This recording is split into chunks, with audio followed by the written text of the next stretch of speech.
Assalamualaikum warahmatullahi wabarakatuh. Sahabat sehat yang berbahagia, bertemu dengan saya Dr. Haji Muhammad Wahid dari Rumah Sehat MK Amarasaki Jombang. Simak terus saluran ini untuk mendapatkan informasi yang bermanfaat. Pertemuan kali ini kita akan membahas tips sehat paripurna dan tanpa batas. Baiklah, bab ini kita akan membahas tentang peran penting asam lambung. Jadi asam lambung kita itu mempunyai fungsi yang pertama untuk membunuh kuman, membunuh bibit penyakit ya, yang masuk ke dalam lambung bersama makanan kita. Bibit penyakit itu bisa berupa bakteri, virus, jamur, protozoa, cair, cacing maksud saya, dan lain-lain. Nah, yang kedua, dia sangat berperan penting dalam proses pencernaan, terutama pencernaan protein untuk menjadi asam amino. Kita perlu tahu ya, asam lambung itu keluar dari sel pembuatnya di dinding rongga lambung itu atas 3 sebab. Yaitu yang pertama, kalau ada makanan di rongga lambung, maka dia akan keluar untuk melakukan pekerjaannya.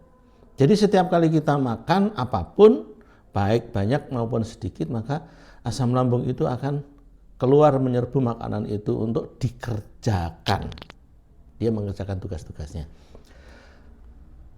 Yang kedua, dia akan keluar sesuai dengan waktu kebiasaan makan. Jadi kalau misalnya seseorang itu pagi makan jam 7 hari ini, besok makan jam 7 pagi, lusa makan jam 7 pagi, selanjutnya makan jam 7 pagi. Nah, itu sudah menjadi kebiasaan, dan ketika pagi hari seseorang jam 7 itu tidak makan, maka asam lambung itu tetap keluar. Demikian juga siang hari, misalnya kita makan jam 1 atau jam 2, berikutnya akan keluar pada jam segitu pula. Nah, apabila seseorang itu tidak teratur makannya, asam lambung itu akan keluar pada saat dia terbiasa keluar, tetapi sering sekali tidak ada makanan, sehingga makan yang tidak teratur itu akan menyebabkan asam lambung itu mengiritasi dinding lambung. Seorang kan terkena gastritis, ya, mah lah ya gitu. Kemudian asam lambung juga keluar bila ada stres, baik itu stres fisik maupun stres mental. Misalnya seorang yang stres mental ketika mendengar berita yang mengagetkan, berita duka pada orang yang dicintai, atau satu pekerjaan yang dia kerjakan sudah tidak mempunyai penghasilkan lagi, itu keterkejutan itu akan menyebabkan seseorang itu stres mental, dan saat itu asam lambung keluar. Bisa keluar walaupun tidak ada makanan. Demikian juga misalnya stres fisik, kecelakaan lalu lintas. Seorang bisa muntah darah misalnya, itu disebabkan oleh karena asam lambungnya menyerang dinding lambungnya sampai pada tingkat yang perdarahan. Nah, sekarang keberadaan asam lambung itu bisa berkurang atau hilang apabila yang pertama, secara alami sel parietal yang membuatnya itu berkurang aktivitasnya, mungkin karena usia gitu ya.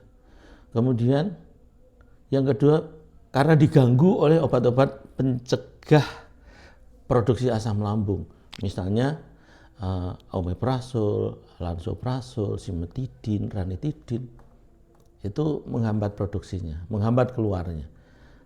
Atau yang ketiga, dinetralkan oleh obat penetral asam lambung yang ada di rongga lambung. Misalnya orang minum antasida ketika sakit emah, ya dia bisa netral.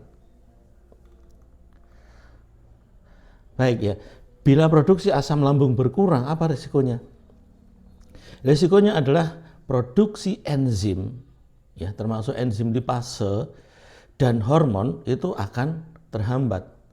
Nah, bila produksi enzim lipase itu berkurang, maka lemak tidak akan dipecah menjadi asam lemak dan gliserol, sehingga lemak akan tetap ada di darah dengan segala risikonya. Baiklah, sampai jumpa sahabat sehat. Semoga kita selalu berada dalam kondisi sehat paripurna.